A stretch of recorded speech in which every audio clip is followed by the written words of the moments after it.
Hi guys, I hope you're okay and having a good day. I just wanted to tell you about something that happened to me a few weeks ago in the hope that if it happens to you too, that you can be prepared.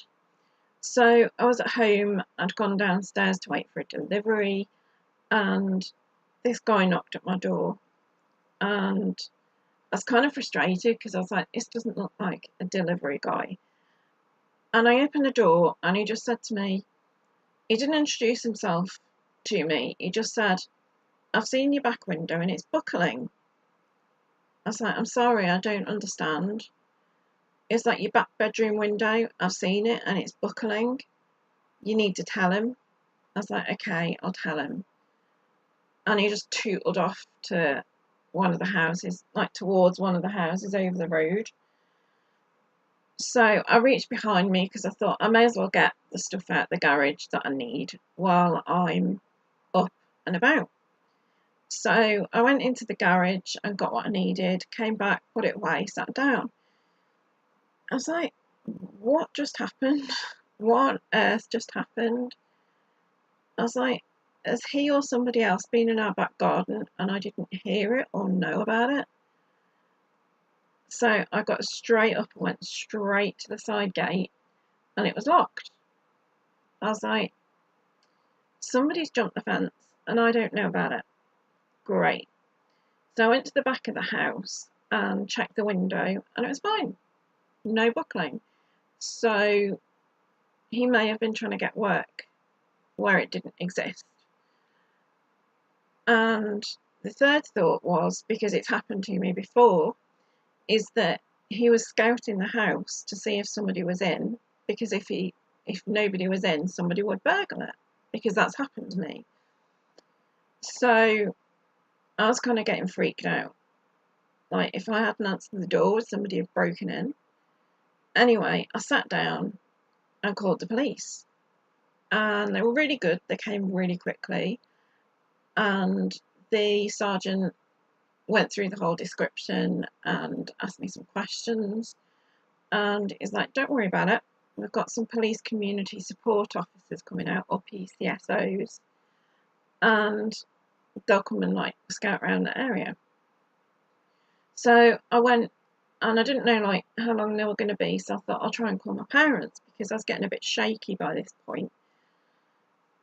So I managed to get hold of my dad, and he wasn't able to stay on long because something needed his attention, so they'd have to call me back.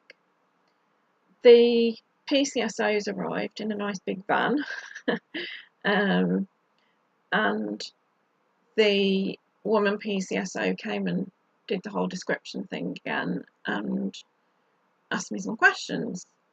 And she thanked me for calling in case it became a thing and it was something that was going on in the area.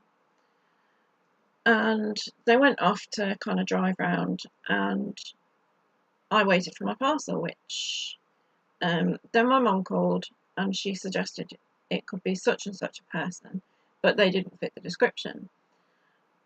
Waited for my parcel, which eventually came, and tootled back upstairs.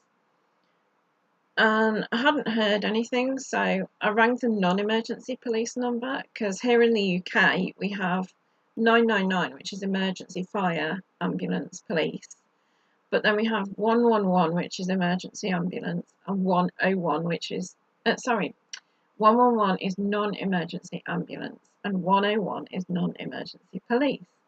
So I called the non-emergency number to find out what was going on, and they hadn't found him. And I thought, I just said to them, he must have disappeared into one of the houses. Well, there was no way to find them because A, he wouldn't come to the door and identify himself. He's not going to walk into the police's hands. And B, it was the daytime, and so everybody was at work who should be. So nobody would have seen it, really. And so I just kind of carried on with my day.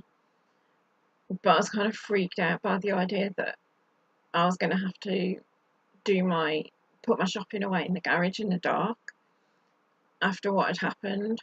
and thankfully the shopping came 40 minutes early and it was light still. So I feel like God took care of me that day because the police came fast. It happened on the day that my parents were coming back, so I wasn't going to be home alone that night. Um, what could have been a very expensive phone call to my parents was free because of a plan that my dad had, and my shopping came on time. Shopping came early even. Um, so yeah, it kind of worked out well. But if this happens to you, um, don't take work from a don't employ somebody who comes looking for work on the doorstep. They're not registered, most likely. Um, they're most likely trying to scam you. Um, if somebody if somebody does that and you think they may have, if somebody comes to your door and does that, check the windows, check the doors, check the side back gates, check the garage doors, everything, and call the police. Please call the police. If somebody knocks on your door, please try and answer it if you can, because they could be scouting to see if somebody's home, and if not, burgle you.